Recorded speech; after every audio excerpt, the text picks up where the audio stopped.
এই মুহূর্তে পাওয়া আপডেট আন্তর্জাতিক সংবাদে আপনাদের স্বাগত। শুরুতেই সংবাদ শিরোনাম। মার্কিন নিষেধাজ্ঞা রুখতে পাল্টা যে পদক্ষেপ নিল চীন।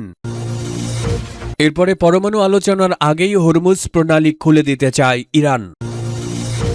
সবশেষে ইয়েমেন উপকূল থেকে তেলবাহী জাহাজ ছিনতাই করল বন্দুকধারীরা।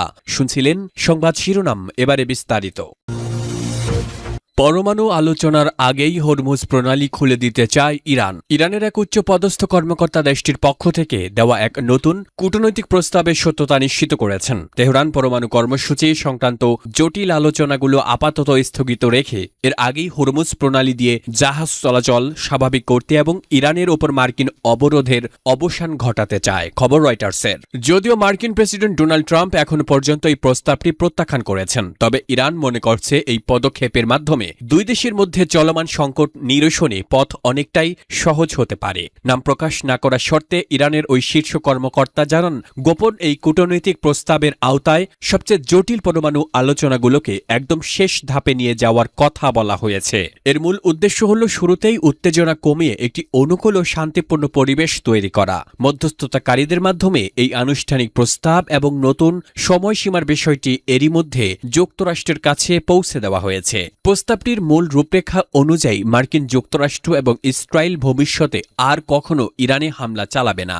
এই ধরনের সুনির্দিষ্ট গ্যারান্টির বিনিময়ে যুদ্ধের সমাপ্তি ঘটবে। এর বিপরীতে ইরান আন্তর্জাতিক বাণিজ্যের জন্য অত্যন্ত গুরুত্বপূর্ণ হরমুজ প্রণালী পুরোপুরি খুলে দেবে এবং এর পাশাপাশি মার্কিন যুক্তরাষ্ট্রকে ইরানের উপর থেকে তাদের সমস্ত অর্থনৈতিক ও সামরিক অবরোধ তুলে নিতে হবে। ইরান মনে করছে পরমাণু বিষয়টিকে আলোচনা শেষ ধাপে রেখে প্রথমে বাণিজ্য ও নিরাপত্তা পরিস্থিতির উন্নতি করা গেলে তা দুই পক্ষের জন্যই ইতিবাচক হবে। তবে প্রেসিডেন্ট ট্রাম্পের প্রাথমিক প্রত্যাখ্যানের কারণে এই প্রস্তাবের ভবিষ্যৎ এবং মধ্যপ্রাচ্যে শান্তি ফিরিয়ে আনার এই বিষয় কতটুকু সফল হবে তা নিয়ে এখনও বড় ধরনের অনিশ্চয়তা রয়ে গেছে। ইয়েমেন উপকূল থেকে তেলবাহী জাহাজ ছিনতাই করল বন্দুকধারীরা। ইয়েমেনের কোস্টগার্ড জানিয়েছে, অজ্ঞাত পরিচয়ে একদল সশস্ত্র ব্যক্তি সাবোয়া প্রদেশের উপকূল থেকে এমটি ইউরেকা নামের একটি তেলবাহী জাহাজ ছিনতাই করেছে। এই হামলার পর হামলাকারীরা জাহাজটির সম্পূর্ণ নিয়ন্ত্রণে নিজেদের হাতে নিয়ে নেয়। তারা জাহাজটিকে ইয়েমেন উপকূল থেকে এডেন উপসাগরের দিকে এবং পরবর্তীতে সোমালিয়ার জলসীমার অভিমুখে ঘুরিয়ে নিয়ে যায়। এর আগে যুক্তরাজ্যের মেরিটাইম ট্রেড অপারেশনস একটি সন্দেহজনক ঘটনার কথা জানিয়েছিল। তারা জানায়, মোকাল্লা বন্দর থেকে 84 নটিক্যাল মাইল বা প্রায় 155 কিলোমিটার দক্ষিণ পশ্চিমে একটি মালবাহী জাহাজকে একটি সবুজ রঙের ছোট নৌকা ও একটি মাছ ধরার ট্রলার সন্দেহজনকভাবে অনুসরণ করেছিল। এই ছিনতাইয়ের ঘটনার সঙ্গে ওই সন্দেহজনক নৌকাটির কোনো সম্পর্ক আছে কিনা তা খতিয়ে দেখা হচ্ছে। এই অঞ্চলে সাম্প্রতিক সময়ে এই ধরনের সশস্ত্র হামলার ঘটনায় বাণিজ্যিক জাহাজগুলো নিরাপত্তা নিয়ে গভীর উদ্বেগ তৈরি হয়েছে। সংশ্লিষ্ট কর্তৃপক্ষ পুরো পরিস্থিতি পর্যবেক্ষণ করছে এবং অপহৃত জাহাজটিকে উদ্ধারে প্রয়োজনীয় পদক্ষেপ নেওয়া হচ্ছে। সূত্র আল জাজিরা।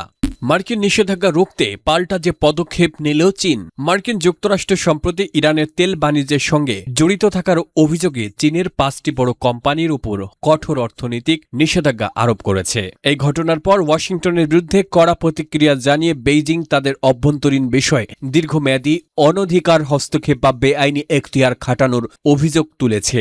এবার সেই মার্কিন নিষেধাজ্ঞার পাল্টা জবাব হিসেবে চীন সরকারের বাণিজ্য মন্ত্রণালয় ওই নিষেধাজ্ঞাগুলোকে কার্যকর হওয়া থেকে আটকাতে একটি আনুষ্ঠানিক নিষেধাজ্ঞা বা আইনি নির্দেশ জারি করেছে। চীনের রাষ্ট্রীয় সংবাদ সংস্থা সিনহুয়ার বরাত দিয়ে দেশটির বাণিজ্য মন্ত্রণালয় জানিয়েছে, এই আইনি নির্দেশের আওতায় যে 5টি চীনা প্রতিষ্ঠানকে মার্কিন নিষেধাজ্ঞা থেকে সুরক্ষার চেষ্টা করা হচ্ছে সেগুলো হল Hengli petrochemical refinery, Shandong Jincheng petrochemical group, Hebei Xinhai chemical group, Shouguang Luqing petrochemical এবং শানডং সেংস্কিং কেমিক্যাল। এই 5টি প্রতিষ্ঠানের বিরুদ্ধে ইরানের কাছ থেকে সরাসরি তেল কেনার অভিযোগ এনেছে ওয়াশিংটন। বেইজিংয়ের এই আইনি নির্দেশের মূল উদ্দেশ্য হল চীনের অভ্যন্তরীণ বাজারে মার্কিন নিষেধাজ্ঞার প্রভাবকে অকার্যকর করে দেওয়া। তবে চীনের পক্ষ থেকে জারি করা এই পাল্টা নির্দেশটি ঠিক কিভাবে এবং কোন প্রক্রিয়ায় বাস্তবায়ন করা হবে সে বিষয়ে তাৎক্ষণিকভাবে বিস্তারিত কিছু জানা যায়নি। বিশ্লেষকদের মতে তেল বাণিজ্য নিয়ে দুই পরাশক্তির মধ্যকার এই আইনি ও